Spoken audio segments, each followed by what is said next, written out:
Yo yo yo, salut les turfeuses, salut les turfeurs, bienvenue pour un nouveau pronostic de Benoît Requin. Ok, place au pronostic du quintet du mercredi 28 juin, direction Vichy pour le prix du Bois du Bouc. Trop attelé, 2950 mètres, 13 partants, réunion 1, course 4, indice de confiance 3 sur 5. Petit retour sur le quintet du lundi 26 juin. Dans mon pronostic, je vous ai donné le tiercé en 5 chevaux et le quintet en 8 chevaux. Et cette vidéo, je la tourne avant l'arrivée du quintet de ce mardi. Je reviendrai dessus demain. Ok, c'est parti, on commence le pronostic et on commence avec le numéro 1, Intense de Tillard. Et on écoute l'entraîneur Jean-Pierre Hench.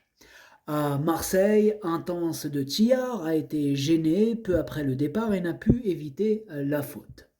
Toutes ses courses précédentes étaient bonnes, c'est un très bon droitier, comme il l'a prouvé le mois dernier à hier, une piste semblable à celle de Vichy. Il n'a pas un bon programme par chez nous, alors j'effectue le déplacement. Il fait partie des plus jeunes et détient une bonne chance. Eh oui, c'est loin d'être un interdit. Moi, je l'aime bien, ce numéro 1. Il a une vraie chance dans cette épreuve. Il est doué, il mérite sa place à l'arrivée. Moi, je l'ai mis en 5e position. Mais il peut faire mieux. Franchement, il peut faire mieux avec un bon parcours. Attention à lui. Ce numéro 1, Das ist mein Fünfter. On passe au numéro 2, Audrigo Ever. Et on écoute Loïc Le Renard. Pour son retour aux montées, Audrigo Ever n'aurait pas tapé loin s'il n'avait glissé dans le tournant final. Sa rentrée à Paray-le-Monial était déjà très bonne. C'est un bon droitier, il possède de la qualité et j'en fais un bon élément. Ici, on monte un peu de catégorie, on affronte les 5 ans, mais il est compétitif pour une place dans le quintet. Eh bien, ce numéro 2, moi en revanche, je ne l'ai pas retenu. Par contre, c'est lui le chef et le capitaine de ma petite liste des possibles casseurs de tickets repérés. Attention tout de même. Avec un bon parcours et quelques défaillances en vue, il peut terminer à l'arrivée. Donc c'est un timide 3 sur 5. Il n'y a que 13 partants, mais c'est pas non plus. Rien n'est joué d'avance. Voilà, faut pas crier victoire trop tôt. Attention, il y en a, ils voient 13 partants, ils se disent c'est bon, c'est réglé. Mais attention. Attention, attention. Alors, du coup, on disait ce numéro 2, c'est lui le chef de ma petite liste. Ce numéro 2, Ticket Brecher. On enchaîne avec le numéro 3, pardon, Iron d'Espoir. Et on n'aura pas les commentaires de l'entraîneur, c'est Jérôme Muguet qui est parti pêcher tout seul. Bon, bah pourquoi pas, c'est bien, amuse-toi bien tout seul. Bon, après, en même temps, c'est bien qu'il soit parti tout seul, comme ça, il engraine pas tous les autres entraîneurs. Déjà que. Ouais. Et il y en a certains, comme Yann Barbero, quand ils partent, ils entraînent avec eux tout l'équipage. On se retrouve comme ça, comme des. Enfin bref, on s'est compris. Amuse-toi bien. Alors du coup, ce numéro 3, lui je l'ai retenu, il me plaît bien, je l'ai mis à la 6e position. Ce numéro 3, Das ist mein Sechster.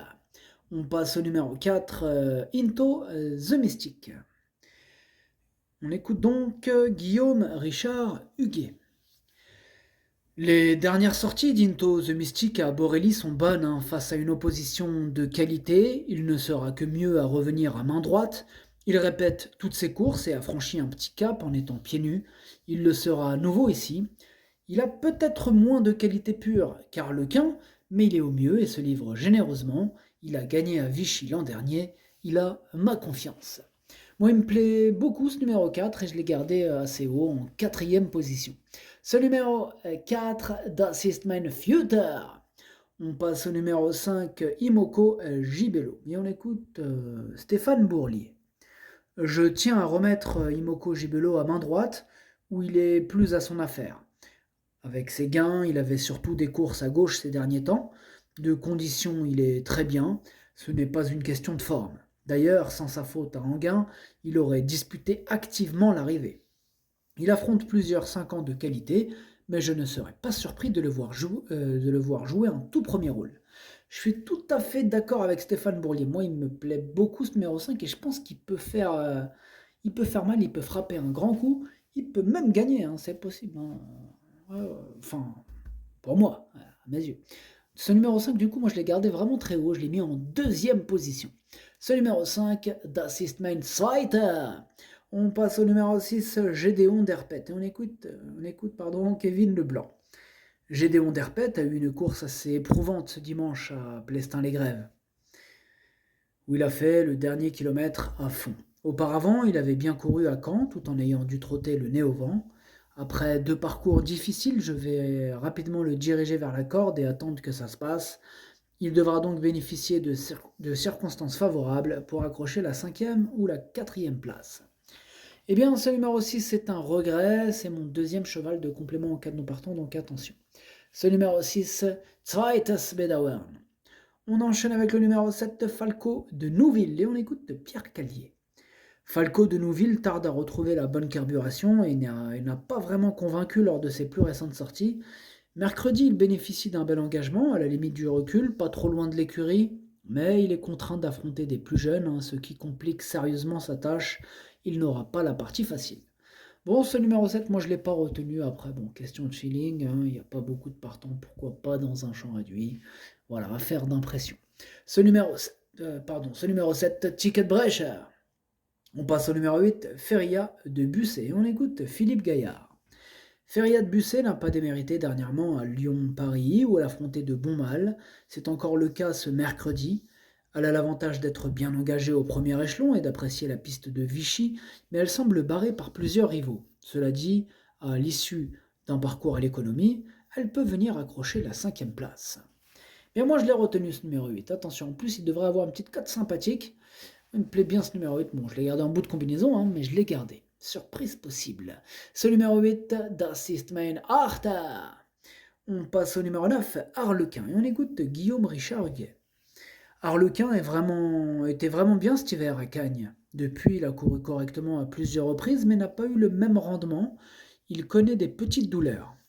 À l'entraînement, il affiche souplesse. Aussi, je le défère des 4 pieds. Il a beaucoup de capacité, mais demeure intermittent. Le profil à main droite va lui convenir. En tête, il a sa place à l'arrivée. Eh bien, ce numéro 9 fait partie de mes préférés. Je l'ai gardé très haut, en 3e position. Bon, maintenant, il faut qu'il reste... c'est vrai qu'il n'est pas toujours très régulier, en espérant que ça se passe bien, quoi. Ce numéro 9, Das ist mein drittes. On passe au numéro 10, Fenechville, et on écoute Vivien Dorisson. Fenechville reste sur une sortie encourageante à Cavaillon, où il a fourni une bonne fin de course alors qu'il s'est lancé en seconde ligne. Il bénéficie d'un engagement sur mesure à la limite du recul. Il avait pris la 3e place d'un quintet début mai sur ce parcours, mais le lot est cette fois plus relevé. À l'issue d'un bon déroulement de course, il devrait toutefois terminer dans le quintet. Moi, il me plaît bien ce numéro 10. Bon, je l'ai gardé en bout de combinaison, mais attention, mieux vaut faire attention à cette candidature, attention.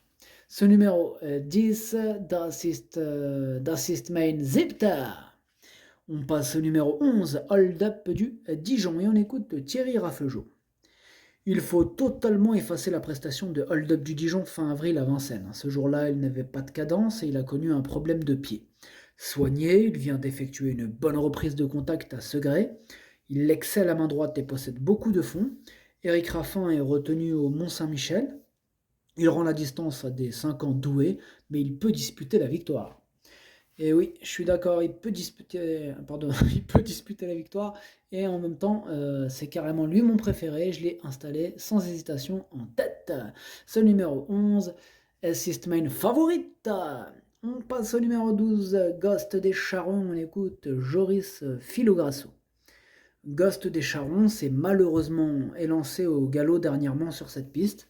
Sa forme n'est pas à mettre en cause, Ils ne sont que 3 au second poteau, ce qui devrait l'aider à bien s'élancer. Ce n'est jamais facile de rendre la distance, mais il a déjà rivalisé avec de bons chevaux. Malgré la présence de bons 5 ans, il a sa place dans les 5 premiers. Eh bien moi, ce numéro 12, je ne l'ai pas retenu. Il est à l'arrière sur ma petite liste des possibles troubles faits. Méfiance. Ce numéro 12, Ticket Brecher. Et on termine avec le numéro 13, Filou de Chardet, et on écoute Philippe Dojard. Filou de Chardet est vraiment à son affaire à main droite, aussi je l'oriente vers ce type d'engagement. Après une rentrée, il vient de s'imposer à Nancy. Ici, l'opposition est nettement supérieure, on rend la distance à des 5 ans et 6 ans de qualité. J'estime que revenir du second échelon ne sera pas évident. Maintenant, il évolue en pleine forme et va faire de son mieux. Eh bien, ce numéro 13, c'est lui mon gros regret, c'est lui mon cheval de complément en cas de non partant. Attention, possible cassage en vue.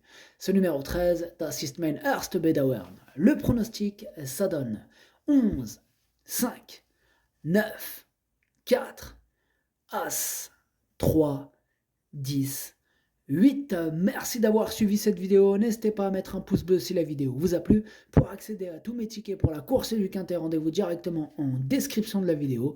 À jouer avec modération. Bonne chance. Chopez-le moi. Ciao.